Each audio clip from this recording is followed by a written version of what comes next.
commission scolaire de Laval, on aménage le temps différemment depuis plusieurs années. Comment les élèves sont au cœur de leur planification et de leur choix en tout temps. Donc, mon nom est Claudie Lewis. On a dit que j'étais enseignante à l'école secondaire Georges Vanier depuis plus de 20 ans. Je suis aussi une ancienne élève de l'école secondaire Georges Vanier. Donc, le projet AMI, c'est quelque chose qui est profondément en moi, j'y crois beaucoup. Apprentissage modulaire individualisé, Claudie Simard l'a dit, c'est un projet d'école, en fait, le projet d'une équipe enseignante dans les années 70 qui, au moment même où il devait construire une nouvelle polyvalente, pas de fenêtre, en briques brunes, a décidé de dire, nous, on a le goût d'un projet au cœur duquel l'élève va être au centre de son apprentissage, qui va le desservir le mieux. Donc, une pédagogie unique et créative. On est la seule école comme ça au Québec. Ça fait 45 ans cette année que l'école secondaire Georges Vanier, école secondaire publique de quartier, donc et non de choix, qui ne sélectionne pas ses élèves, fonctionne de secondaire 1 à 5, adaptation scolaire comme régulier, avec le système AMI. Le progrès continu est à la base, donc on vise vraiment l'autonomie de l'élève, le développement de l'autonomie de l'élève, parce qu'il va sans dire que non, en première secondaire, ils ne sont pas déjà autonomes. Il ne faut pas déjà être autonome pour venir à notre école, on le développe. Donc, on réussit ces matières dans un certain cadre de normes et modalités d'évaluation bien particuliers qu'on adapte à notre école. C'est-à-dire qu'en dépendamment du résultat qu'on va obtenir, on va avoir des enseignements correctifs, on va revenir sur la matière qui est moins comprise, on va faire des reprises d'examen, on va aller en récupération, on va être référé en ressources, puis on va avoir finalement une note qui va être écrite sur une attestation, un papier comme ça qu'on reçoit, puis qu'on va remettre à notre conseiller. Parce que chaque enseignant à l'école Georges Vanier porte 2 chapeaux. Donc, l'enseignant matière, qui est le spécialiste de sa matière, dans mon cas, enseignante de français deuxième secondaire. Je suis vraiment la spécialiste, je fais le suivi de mon cours, j'élabore le matériel, je l'utilise, je donne des dates d'échéance aux élèves pour leur donner quand même un indicateur de ce qui devrait être à peu près suivi. Et j'ai mon chapeau de conseillère. Donc, le conseiller, c'est ce que je dirais est un tuteur puissance 1000. Je rencontre mon groupe conseil de 3e secondaire, 15 beaux élèves que je vois 20 minutes à chaque jour. Je fais leur planification annuelle, leur mandat annuel, je les rencontre individuellement dans l'année. Je fais les rencontres de parents, je les aide à planifier leur agenda pour qu'ils aient un rythme qui leur est propre, un rythme individuel, qui apprennent à leur vitesse, pas la même pour chacun d'entre eux, pas la même dépendamment de la matière, parce qu'il y en a qui sont plus vite en français, moins vite en mathématiques, mais notre système va leur permettre de mettre plus de temps là où ils en ont besoin. Puis moi, je les soutiens là-dedans comme conseillère. Alors, pour ce faire, vous comprendrez que l'organisation scolaire n'est pas une mince tâche. Technicienne en organisation scolaire qui est ma meilleure amie. Donc, 4 périodes de 70 minutes, plus la période conseil de 20 minutes. On doit organiser le tout pour que ça réponde aux besoins dont Claudie parlait il y a quelques instants. Alors, moi, mon horaire maître va ressembler à ceci. Donc, à chaque niveau, j'ai une possibilité, à chaque période, de plusieurs choix pour les élèves dans les matières où ils sont inscrits. Alors, l'offre de service va leur permettre justement de respecter, oui, leurs horaires.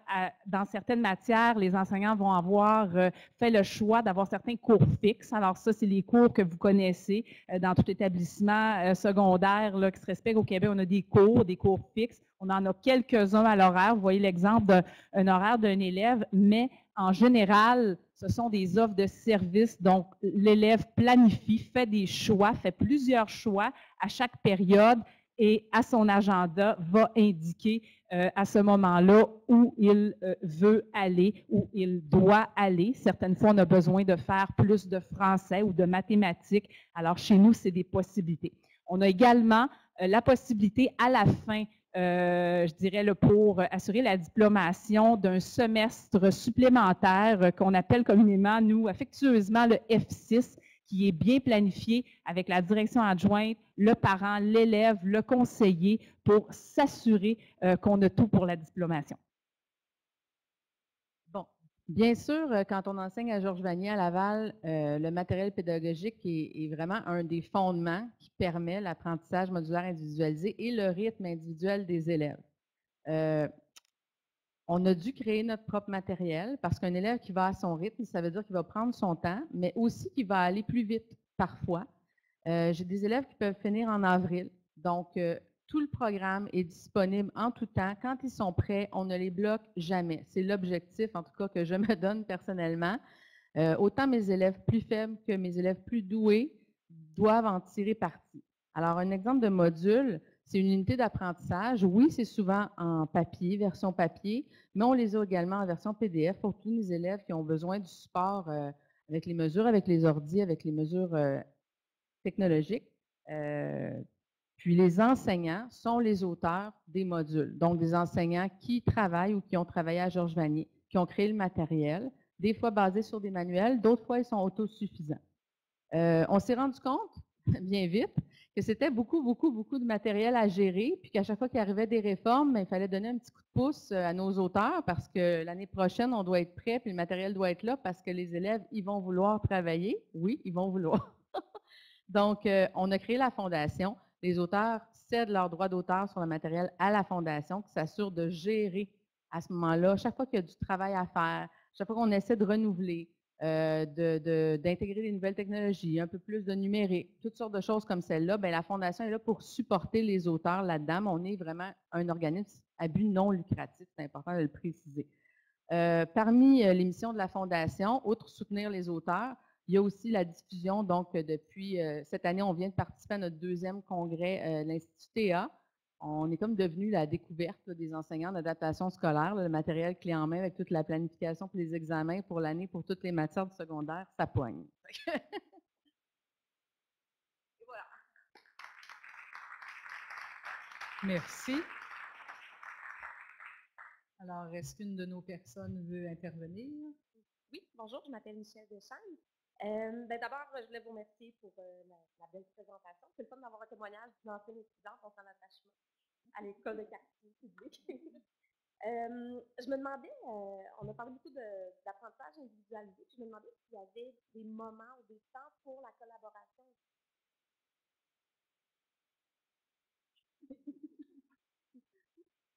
Comme je suis enseignante de français, je vais répondre à cette question. Tantôt, on parlait très rapidement des cours fixes. Il y a toutes sortes de possibilités qui s'offrent à nous comme enseignants dans l'horaire éclaté. Dans le fond, je peux faire soit le choix d'avoir une période fixe ou deux. Moi, j'ai 8 périodes en français 2.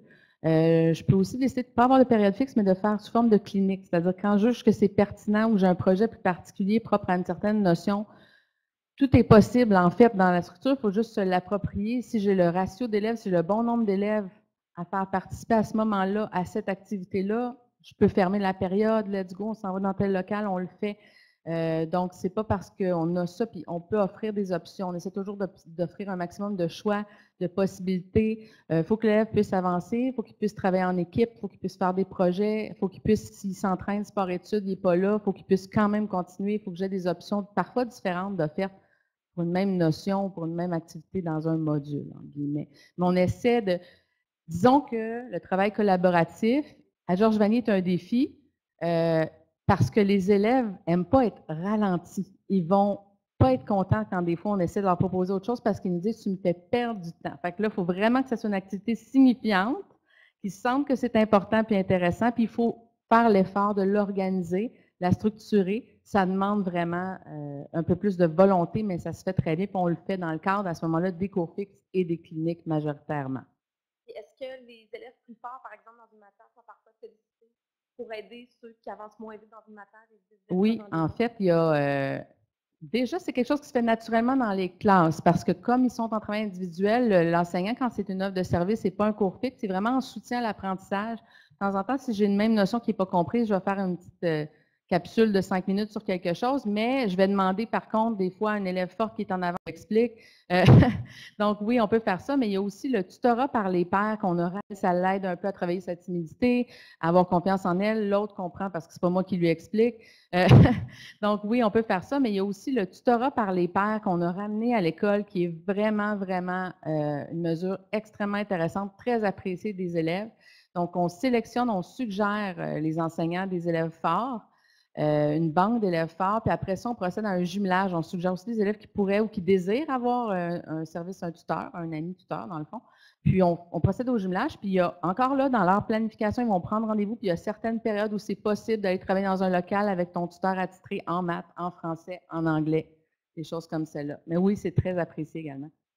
C'est que la latitude au niveau organisationnel permet ces possibilités-là et offre à l'élève ses chances d'avoir des ressources supplémentaires. Ah, c'est super intéressant. Merci. Merci. Alors, j'inviterais le